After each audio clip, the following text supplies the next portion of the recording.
ఒక బీఆర్ఎస్ విద్యార్థి నాయకుడిగా మేము శాంతి చర్చలు కేంద్ర ప్రభుత్వము మావోయిస్టులతోనే గాని, ఆదివాసులతోనైనా గాని శాంతి చర్చలు జరపాలని మేము కోరుకోవడం జరుగుతుంది. ఎందుకంటే నేను ఒక ఉస్మానియా యూనివర్సిటీ విద్యార్థిగా ఈ దేశంలోనే గాని, ప్రపంచంలోనే గాని ఎక్కడ ఏం జరిగినా గాని మొట్టమొదటిగా స్పందించేది ఉస్మానియా యూనివర్సిటీ విద్యార్థులు, విద్యార్థి నాయకులు.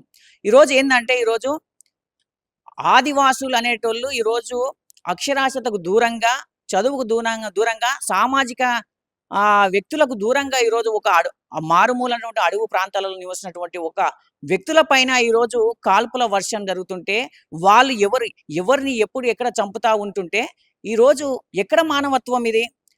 ప్రపంచ దేశాలే ఈరోజు ప్రపంచ యుద్ధాలు, రెండో ప్రపంచ యుద్ధం, మూడో ప్రపంచ యుద్ధాలు జరిగిన తర్వాత శాంతి చర్చలు జరిపిండ్రు. అంటే యుద్ధాలు అంత పెద్ద యుద్ధాలు చేసినా కూడా అరే నాయన యుద్ధాల వల్ల ఫలితం ఏం జరగదురా బాబు. శాంతి చర్చలు జరిగి ఒప్పందాలు చేసుకొని నీ యొక్క డిమాండ్‌లేంది, నీ యొక్క సమస్య పరిష్కారం ఏందని తెలుసుకొని శాంతి చర్చలు జరిచిండ్రు. అదేవిధంగా ఈరోజు ఇండియా, పాకిస్తాన్ యుద్ధం జరిగితే ఇట్లా ఈ ప్రపంచ దేశాలు ఏమంటారు, అరే మీరు యుద్ధం చేయకుండి శాంతియుతంగా మాట్లాడుకోనని ఈరోజు శాంతి చర్చలు పిలవడం జరుగుతుంది. కాబట్టి మేమేమంటున్నామంటే ఈ మన దేశం యొక్క పౌరులు వాళ్ళందరూ మనతో అన్నదమ్ములు మనమైనా గాని ఒక మనిషి అనేవాడు గుర్తుపెట్టుకోండి. భారత రాజ్యాంగం ప్రకారం డాక్టర్ బిఆర్ అంబేద్కర్ రాసినటువంటి రాజ్యాంగం ప్రకారం ప్రతి వ్యక్తి జీవించే హక్కు ఉంది. ప్రతి వ్యక్తి ప్రశ్నించే హక్కు ఉంది. ఏ విషయం అయినా గాని ఈరోజు ప్రశ్నిస్తా ఉంటే ఈరోజు ఎక్కడక్కడ అక్కడ ఉన్నటువంటి నక్సలైట్లైనా గాని ఎవరైనా గాని వారి యొక్క డిమాండ్‌లేంటి? కేంద్ర ప్రభుత్వం ఒకసారి గుర్తుపెట్టుకొని మీరు శాంతి చర్చలు జరిపితే నక్సలైట్ల డిమాండ్‌లేంటి? అక్కడ ఉన్నటువంటి ఆదివాసుల డిమాండ్‌లేంటి? మీరు ఒక దగ్గర కూర్చొని మాట్లాడితే వాళ్ళ డిమాండ్ అనేది తెలుస్తది. కాబట్టి మేమంటామంటే ఒక ఉస్మానియా యూనివర్సిటీ విద్యార్థిగా, బీఆర్ఎస్ విద్యార్థి నాయకుడిగా మేము కేంద్ర ప్రభుత్వాన్ని ఒకటే విజ్ఞప్తి చేస్తున్నాం. మీరు వెంటనే శాంతి చర్చలు జరపండి. ఆదివాసుల యొక్క ప్రాణాలను కాపాడండి. ఎందుకంటే వాళ్ళు ఇప్పటికే అక్షరాస్యులుగా ఉండి అజ్ఞానానికి దూరంగా ఉన్నటువంటి వ్యక్తులు. కాబట్టి వాళ్ళని ఒక మనుషులుగా మనం గుర్తించి మన మన పట్టణాలకు వాళ్ళకు మన జ్ఞానము పెంపొందించే అవసరం ఉంది. కాబట్టి వాళ్ళని బ్రతికియండి. వాళ్ళ ఒక మూలవాసులు, మన దేశానికి మూలవాసులు ఆదివాసులు. కాబట్టి నేనేమంటున్నా శాంతి చర్చలు జరపాలని నేను ఉస్మానియా విద్యార్థిగా కేంద్ర ప్రభుత్వాన్ని విజ్ఞప్తి చేస్తున్నాను. ఇప్పుడు మావోల ఏరివేత అనే పేరుతో అక్కడ ఉన్నటువంటి అమాయక ఆదివాసీ ప్రజల్ని కూడా ఇట్లా ఎన్‌కౌంటర్ చేస్తున్నట్లు కూడా బయట మాట్లాడుతూ ఉన్నారు. మరి ఈ ఆరోపణలో వెనక అసలు నిజం ఎంతవరకు ఉందంటారు? ఎందుకంటే ఈరోజు మావోయిస్టులు 500 మంది ఉన్నారు, 1000 మంది ఉన్నారు అని కేంద్ర ప్రభుత్వాలు చెప్తా ఉన్నాయి. కానీ ఏం చేస్తున్నారంటే ఇప్పుడు మావోయిస్టుల లొంగుబాటు చాలా ఎక్కువ పరిధి లోపల జరుగుతుంది. మళ్ళీ వీళ్ళందరూ ఎక్కడోళ్ళు అక్కడ ఉన్నటువంటి మారుమూల ఆదివాసులేమో అని మాకు డౌట్. ఎందుకంటే పాపం వాళ్ళకు ఇప్పటి వరకు ఆదివాసులకు రేషన్ కార్డులు లేవు, అక్కడ కరెంట్ సౌకర్యాలు లేవు, రోడ్డు సౌకర్యాలు లేవు, వాళ్ళకు ఏమంటారు అక్షరాస్యత లేదు.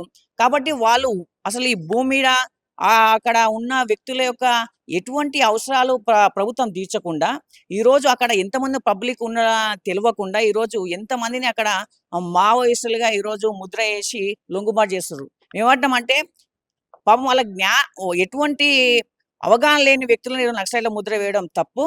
ఎందుకంటే ఈ జీవనానికి మనుగడకు ఆదివాసులు చాలా ముఖ్యమైన వ్యక్తులు.